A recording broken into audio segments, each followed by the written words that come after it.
भारत में नागकुल और नागों के रहस्य को सुलझाना अत्यंत ही कठिन है। क्या पहले सर्प मानव होते थे या कि सर्प जातियों के नाम के आधार पर ही मानव की जातियों का निर्माण हुआ? कुछ भी हो, लेकिन यह तो तय है कि सभी नाग प्रजातियां भगवान शिव की भक्त थीं। उनका धर्म भी शैव धर्म ही था। वासुक के उल्लेखनीय कार्य। वासुकी भगवान शिव के परम भक्त थे। माना जाता है कि नाग जाति के लोगों ने ही सर्वप्रथम शिवलिंग की पूजा का प्रचलन शुरू किया था। वासुकी की भक्ति से प्रसन्न होकर ही भगवान शिव ने उन्हें अपने गणों में शामिल कर लिया था। वासुकी को नागलोक का राजा माना गया है।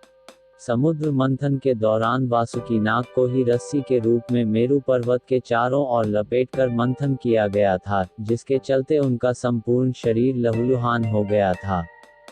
जब भगवान श्री कृष्ण को कंस की जेल से चुपचाप वसुदेव उन्हें गोकुल ले जा रहे थे, तब रास्ते में जोरदार बारिश हो रही थी।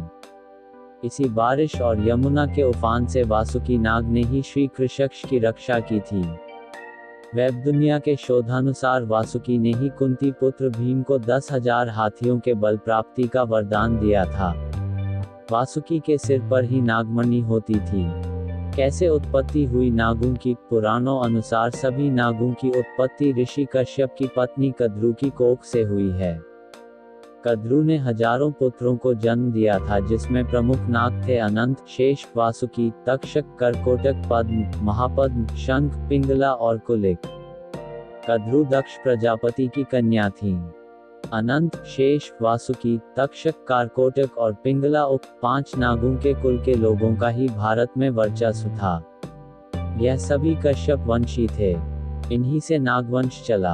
वेब दुनिया के शोधानुसार नाग वंशावलियों में शेष नाग को नागों का प्रथम राजा माना जाता है। शेष नाग को ही अनंत नाम से भी जाना जाता है। इसी तरह आगे चलकर शेष के बाद वासुकी हुए, फिर तक्षक और पिंगला।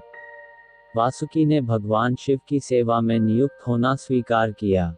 वासुकी का कैलाश पर्वत के पास ही राज्य था और मान्यता है कि तक्षक ने ही तक्षशिला बसाकर अपने नाम से तक्षक कुल चलाया था।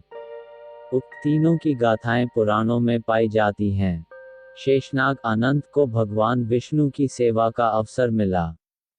एक सिद्धांत अनुसार ये मूलतः कश्मीर के थे। कश्मीर का अनंतनाग इलाका इनका गढ़ माना जाता था। कांगड़ा, कुल्लू व कश्मीर सहित अन्य पहाड़ी इलाकों में नाग ब्राह्मणों की एक जाति आज भी मौजूद है। महाभारत काल में पूरे भारतवर्ष में नागा जातियों के समूह फैले हुए थे। विशेष तौर पर कैलाश पर्वत से सटे हुए इलाकों से असम, मणिपुर, नागालैंड तक इनका प्रभुत्व था। ये लोग सर्प पूजक होने के कारण नागवंशी कहलाए। कुछ विद्वान मानते हैं कि शक या नाग जाति हिमालय के उस पार की थी। अब तक तिब्बती भी अपनी भाषा को नागभाषा कहते हैं। उनके बाद ही करकोटक, ऐरावत, धृतराष्ट्र, अनत, अही, मणिभद्र, अलापत्र, कंबल, अंशतर, धनंजय, कालिया, सौफू, दौधिया, काली, तख्तू, धूमल, फाहल, काना इत्यादि नाम से नागों के वंश हुआ करते थे। भारत के भिन्न भिन्न इलाकों में इनका राज्य था। अथर्ववेद में कुछ नागों के नामों का उल्लेख मिलता है।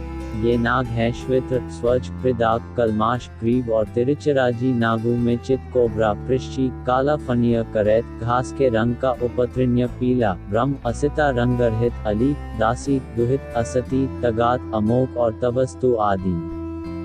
नागा आदिवासी का संबंध भी नागों से ही माना गया है। छत्तीसगढ़ के बस्तर में भी नल और नाग वंश तथा कवर्धा के फनी नाग वंशियों का उल्लेख मिलता है।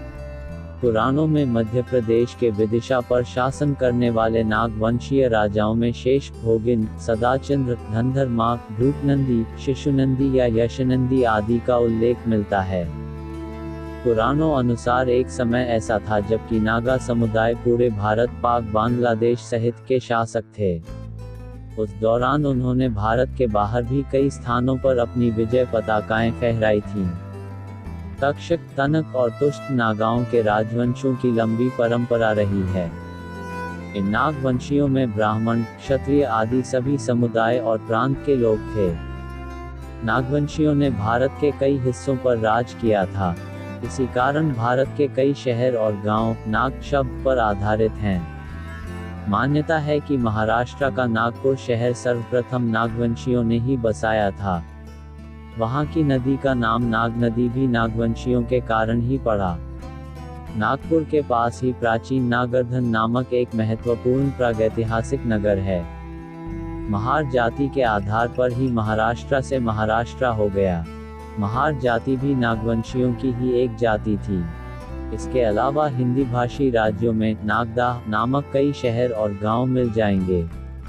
उक्त स्थान से भी नागों के संबंध में कई किंवदंतियां जुड़ी हुई हैं।